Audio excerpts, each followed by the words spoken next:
Terima kasih Tuhan Yesus. Inilah kami anak-anak-Mu dengan segala keterbatasan dan kekurangan kami. Tuhan memberikan kepada kami kesempatan untuk mengikuti ibadah doa Pentakosta 10 hari ini Tuhan. Tuhan yang pimpin dari awal, pertengahan hingga akhirnya. Tuhan yang menyiapkan hati pikiran kami untuk kami selalu tertuju kepadamu Tuhan. Terima kasih Tuhan atas setiap kesempatan kami. Terpujilah nama-Mu dari sekarang sampai selama-lamanya. Amin.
Jemaat yang dikasihi Tuhan Yesus Kristus, bacaan kita pada pekan doa 10 hari. Hari yang pertama diambil dari Kisah Para Rasul 10 ayat 1 sampai dengan 6 dan ayat 28 sampai dengan 29. Di Kaisarea ada seorang yang bernama Cornelius, seorang perwira pasukan yang disebut pasukan Italia. Ia saleh, ia cerdik, serta seisi rumahnya takut akan Allah, dan ia memberi banyak sedekah kepada umat Yahudi dan senantiasa berdoa kepada Allah. Dalam suatu penglihatan, kira-kira jam 3 petang, jelas tampak kepadanya seorang malaikat Allah masuk ke rumahnya dan berkata kepadanya, "Cornelius." Ia menatap malaikat itu dan dengan takut ia berkata, "Ada apa Tuhan?" Jawab malaikat itu, "Semua doamu dan sedekahmu telah naik ke hadirat Allah, dan Allah mengingat engkau. Dan sekarang suruhlah beberapa orang ke Yope untuk menjemput seorang yang bernama Simon dan yang disebut Petrus. Ia menumpang di rumah seorang penyemak kulit yang bernama Simon. Ia tinggal di tepi laut." Ayat ke-28. Ia berkata kepada mereka, "Kamu tahu betapa kerasnya larangan bagi seorang Yahudi untuk bergaul dengan orang-orang yang bukan Yahudi atau masuk ke rumah mereka. Tetapi Allah telah menunjukkan padaku bahwa aku tidak boleh menyebut orang najis atau tidak tahir. Itulah sebabnya aku tidak berkeberatan ketika aku dipanggil, lalu datang kemari. Sekarang aku ingin tahu apa sebabnya kamu memanggil aku." Demikianlah firman Tuhan. Jemaat yang dikasihi Tuhan Yesus Kristus, tema renungan hari yang pertama adalah melanggar demi taat.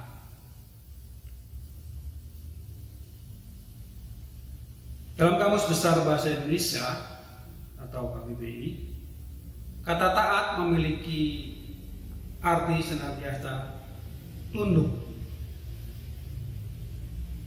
Tunduk kepada Tuhan, tunduk kepada pemerintah atau atasan, dan juga patuh tidak berlaku curang, dan setia. Maka dari itu manusia yang taat berarti manusia yang senantiasa tunduk, patuh, dan setia terhadap peraturan atau pihak yang ia taati. Tapi bagaimana jika ketaatan justru menuntut manusia untuk melanggar peraturan-peraturan yang sudah ditetapkan? Kisah para rasul tadi yang telah kita baca bersama-sama menceritakan bahwa orang yang melanggar kebiasaan serta peraturan yang ada demi menunjukkan ketaatan mereka kepada Tuhan. Orang yang pertama adalah Cornelius. Cornelius adalah perwira pasukan yang disebut pasukan Italia. Cornelius bukanlah orang Yahudi, namun ia taat kepada Tuhan. Ia tinggal di Kaisarea, kota di mana orang Romawi dan Yahudi serta kaum lain hidup berdampingan. Cornelius dan seisi rumahnya saleh serta takut kepada Tuhan. Bahkan ia beserta keluarganya rajin beribadah dan berbuat baik kepada orang lain, termasuk juga kepada orang Yahudi. Sikap Cornelius berbeda dengan orang-orang yang sebangsanya. Bangsanya memuja dewa-dewa, dewi-dewi. Ia pun memiliki gaya hidup yang berbeda dengan kaum Romawi pada umumnya. Kedisiplinannya dalam ibadah, kebaikan hati Cornelius diperhatikan oleh Tuhan. Sehingga pada suatu hari pada jam ke-9, jam doa yang ketiga untuk tata ibadah orang Yahudi, yakni jam 3 siang, malaikat Tuhan datang kepada Cornelius. Sebuah pengalaman spiritual yang luar biasa yang bahkan belum tentu dialami oleh seluruh orang Yahudi. Di sini kita melihat Cornelius melanggar kebiasaan kaumnya untuk menunjukkan ketaatan kepada Tuhan.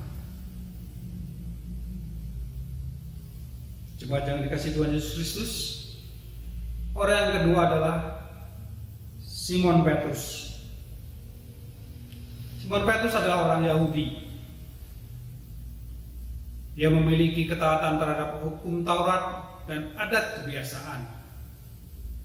Tetapi dalam penglihatannya ia menyaksikan bahwa Tuhan lebih utama dibandingkan semua hukum dan adat kebiasaan. Kisah Rasul 10 ayat 9-16. Maka Simon Petrus mau bertemu dengan Cornelius tanpa merasa keberatan maupun keraguan, walaupun ia melanggar aturan mengenai relasi orang Yahudi dan non-Yahudi. Simon Petrus lebih memilih untuk melanggar aturan yang selama ini ia pegang teguh demi taat kepada Tuhan yang ia percayai. Cornelius dan Simon Petrus mengingatkan kita kepada gereja dan jemaat masa kini bahwa ketaatan kepada Tuhan harus lebih tinggi daripada orang lain. Cornelius dan Simon Petrus memberi dirinya dituntut Tuhan walaupun harus melanggar kebiasaan maupun aturan umum yang berlaku. Begitupun gereja dan kita saat ini. Kesalehan, kepedulian hendaknya berpusat pada Tuhan saja dan menjadikan ketaatan kepada Tuhan sebagai dasar segala tindakan kita di kehidupan kita pribadi lepas pribadi. Amin.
Mari kita berdoa. Terima kasih Tuhan untuk segala berkat dan pemeliharaan Tuhan yang masih Engkau berikan kepada kami, sehingga saat ini Tuhan kami dapat berkumpul untuk berdoa dalam rangka doa 10 hari. Terima kasih Tuhan untuk firman Tuhan yang kembali mengingatkan agar kami taat pada Tuhan dan taat pada yang Tuhan percayakan kepada kami, baik kami sebagai anak pada orang tua, murid pada guru, rakyat pada pemerintah, dan lain sebagainya. Meski taat itu bagi kami berat, tetapi kami memperjuangkan sehingga ketaatan akan menghasilkan kebaikan bagi kami, seperti yang Yesus teladankan bagi kami hingga mati di kayu salib. Saat ini kami ingin berdoa untuk bangsa-bangsa di dunia yang mengalami COVID-19, khususnya di India yang dalam waktu belakangan ini mengalami peningkatan yang sangat tinggi, di mana ratusan ribu per hari yang terpapar dan yang meninggal lebih kurang 4.000 per hari. Apa yang terjadi di India tak menutup mata akan berdampak bagi dunia, juga Indonesia. Untuk itu, mampukan pemerintah Indonesia dapat belajar agar tingkatkan kewaspadaan agar tidak lengah, khususnya jelang Idul Fitri, agar saat mereka bersilaturahmi mereka dapat laksanakan dan taati protokol kesehatan, sehingga usaha yang telah dilakukan oleh pemerintah selama ini yang dipimpin oleh Presiden Jokowi beserta jajarannya untuk kendalikan COVID tidak sia-sia. Seiring dengan usaha menekan atau memutus penyebaran COVID, kami juga mau doakan agar proses vaksin dan distribusi vaksin dapat berjalan dengan lancar yang dibantu oleh lembaga-lembaga swadaya masyarakat. Kami juga ingin doakan untuk orang-orang yang terpapar COVID yang melakukan isolasi baik di rumah sakit ataupun isolasi mandiri. Berikanlah kekuatan pada mereka untuk mau taat pada aturan pengobatan yang dilakukan sehingga mereka terbebas dari COVID-19. Tuhan, kami juga doakan untuk proses bebenah pasca bencana yang pernah terjadi baik di Nusa Tenggara Timur, Nusa Tenggara Barat, Jawa Timur, Malang. Biarlah mereka diberikan kekuatan dan ketabahan dalam menghadapi apa yang mereka alami. Tuhan, kami juga ingin berdoa untuk saudara-saudara seiman kami yang alami kelemahan tubuh, baik yang dirawat di rumah ataupun di rumah sakit, dan orang-orang yang tak kami sebutkan, tetapi kami tahu mereka ada di hati Engkau ya Tuhan. Tuhan, kami ingin doakan untuk Ibu Kristiani Margahayu Raya, Ibu Suhaini di Kopo Permai, Ibu Lucia Antapani, Bapak Dikilim di TKI, Ibu Rosmawati Kopo Permai, Ibu Susana Batununggal, Bapak Triko, Bapak Yohanes, Ibu Ivi. Kiranya Tuhan, tangan kasih Engkau menjamah dan memulihkan serta memberikan kekuatan kepada mereka, bahwa mereka tidak dibiarkan sendiri, tetapi ada Tuhan yang senantiasa menyertai apa yang jadi pergumulan melalui keluarga atau orang-orang terdekat yang merawat mereka. Juga kami ingin doakan Tuhan untuk pergumulan jemaat baik di GKI Guntur, Postium Kopo Permai, Ujung Berung, yang mungkin tak tahu apa yang harus dibuat akibat pandemi yang masih berlanjut.